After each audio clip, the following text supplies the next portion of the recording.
আলহামদুলিল্লাহ, উনারা আসছেন চট্টগ্রাম লোহাগড়া থেকে। চট্টগ্রাম লোহাগড়া না? এই যে বাচ্চা মেয়ে ওনার, এই বাচ্চা মেয়েটাকে নিয়ে দীর্ঘদিন ধরে ভুক্তভোগী। আজকে আমরা তার চিকিৎসা করলাম। আল্লাহ তাআলা যেন তাকে সুস্থতা দান করেন। সুস্থতা দেওয়ার মালিককে আল্লাহ। ওনারা একটা উসিলা তালাশ করে আসছেন। এই মুরব্বী তিনি কিন্তু আমি যখন ঢাকা ছিলাম প্রায় 20-22 দিন, তখনও তিনি একবার আমার সাথে যোগাযোগ ছাড়াই এসে খুঁজে গেছেন মৌলভীবাজার অনেক বেশি, আমাকে পান নাই। কিন্তু তিনি ধৈর্য হারা হন নাই। আল্লাহর বান্দাকে ধন্যবাদ দিতে হয় যে তিনি এত দূরের রাস্তা তিনি আবারও আসছেন। যখন আমাদের চিকিৎসা শুরু হয়েছে তিনি জানতে পারছেন, এরপর আসছেন। তিনি নিয়মিত আমাদের ভিডিওগুলো দেখতেন। ওনার মেয়ের কি সমস্যা ছিল, কি অবস্থা, এবং আজকের চিকিৎসা দেখে ওনার অনুভূতিটা জানাবেন। জি, কি সমস্যা ছিল আপনার মেয়ের?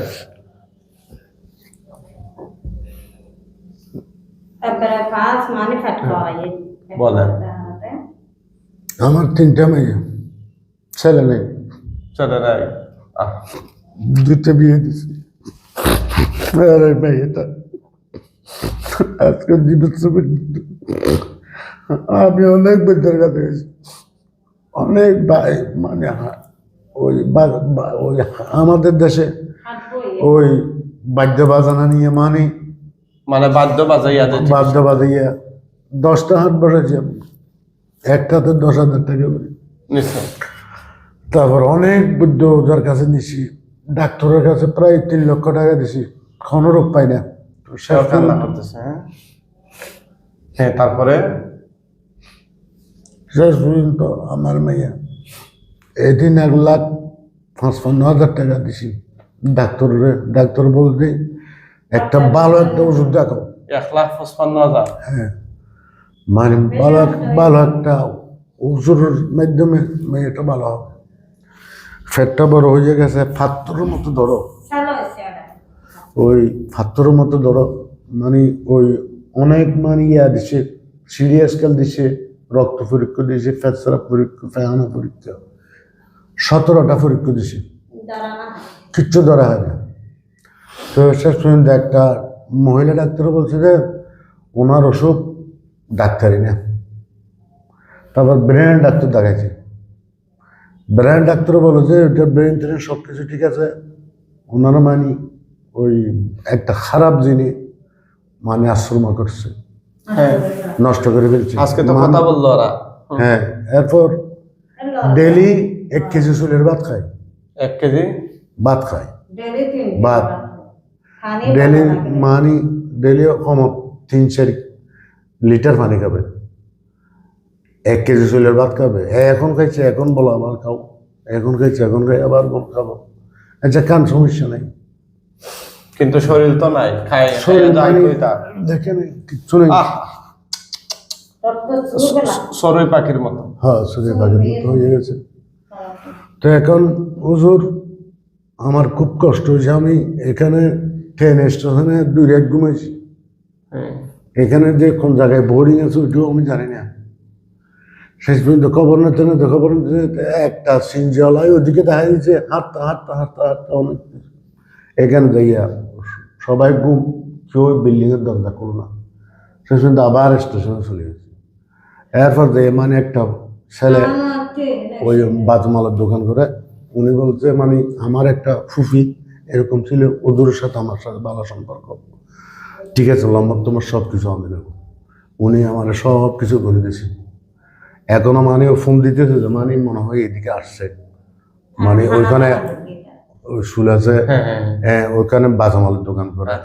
ওরা সকালে আসছি, আমাদের জন্য অনেক খানা ভাতি সব কিছু করছে, কিন্তু ওসিন মানুষ আমার দেখে মানে আমার মাইয়ারে, আমার ওয়াইফের এখানে ঘুমিয়েছে, খানা খাওয়াইছে, নাস্তা খাওয়াইছে, সব কিছু করছে।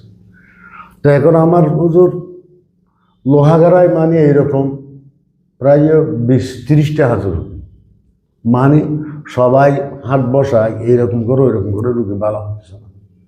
শেষ পর্যন্ত সবকিছু বাদ দিয়ে দিছি। আজকে যেভাবে জিনগুলা হাজির হইয়া জবাই হয়েছে, আগুনে পুরানো হয়েছে, এভাবে কি কেউ করছিল না? এই চিকিৎসাটা না, কেউ করে নাই।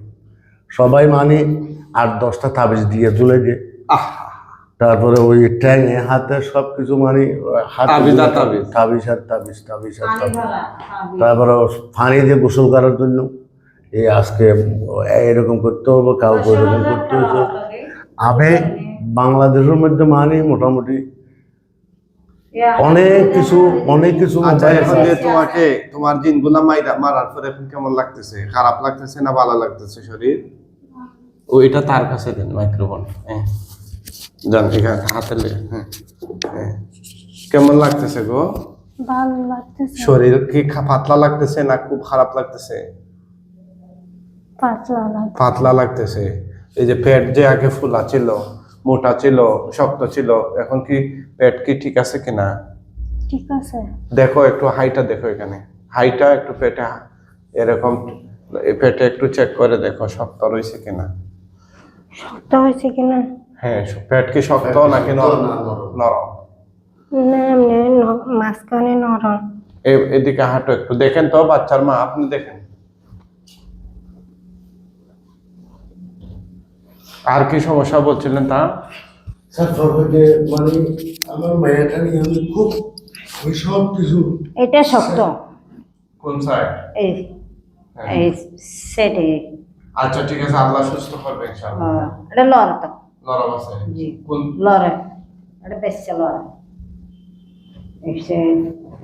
মানে রাতে হইলে এটা মানে কোন ব্যথা।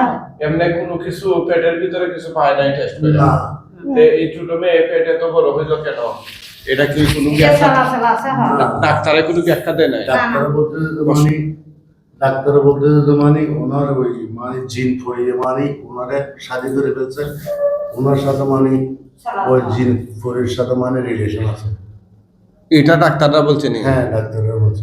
তার যে ফেট যে মোটা হইলো, ফেটের ভিতরে তারা কিছু পাইছে নি? আর কিচ্ছু পাই যে হ্যাঁ পাথর টাথর এগুলো এগুলা তো কিছু পায় কিচ্ছু পাই নাই।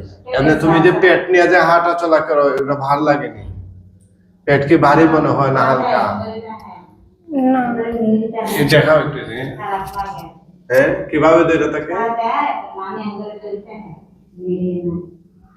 হ্যাঁ, তারপরে ওই তারপর হাড্ডির মধ্যে রাত্রে হলে সারা শরীরের কাপড় তারপর সব কিছু লাগে মানে অস্বস্তিকর লাগে।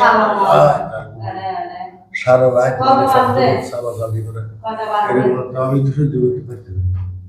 রাত্রে হলে হাড্ডির মধ্যে ব্যথা করে, পা মাঝে মধ্যে পা একটা ব্যথা করে, না হয় দুটা সব ব্যথা করে। সবসময় অনেক ওষুধ মানে অনেক ডাক্তার দেখাইছি আমি, কোনো ডাক্তার ওষুধ করতে পারতেছে না। আহা, মানে ওই যে মানে যাই হোক মেয়েটাকে নিয়ে আসলে এই মুরব্বী অনেক বেশি ভুক্তভোগী তিনি। মানে বলে ভাষা নাই, বলার কোনো ভাষা নাই।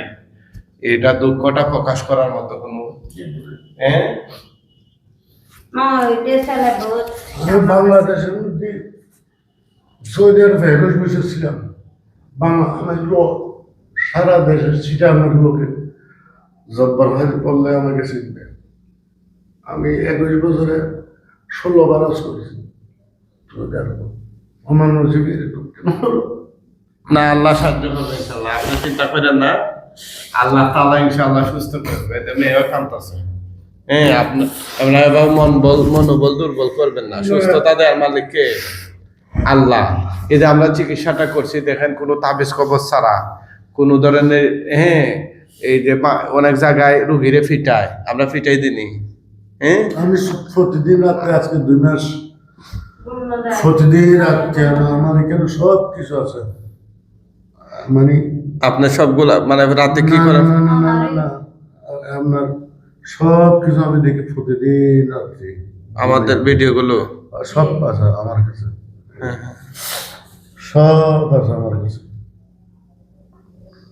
ভিডিও সব আছে। সব প্রতিদিন আমি দেখি, প্রতিদিন রাত্রে দেখি, প্রতিদিন রাত্রে আমি দেখি। এটা প্রতিদিন রাত্রে সব আমি দেখি। দোয়া করবেন সবাই, আল্লাহ তাআলা যেন এখন যেটা করছে এটা কি আমার এখানে আসবে? এখন এই যে মেয়ের যেন আল্লাহ তাআলা সুস্থ করে দেয়, তাদের মেয়ের মা বাবার মুখে যেন আল্লাহ এই কান্নার পরিবর্তে হাসি ফুটে দেয়। সবাই বলে আমিন ইয়া রাব্বাল আলামিন। এখন আমার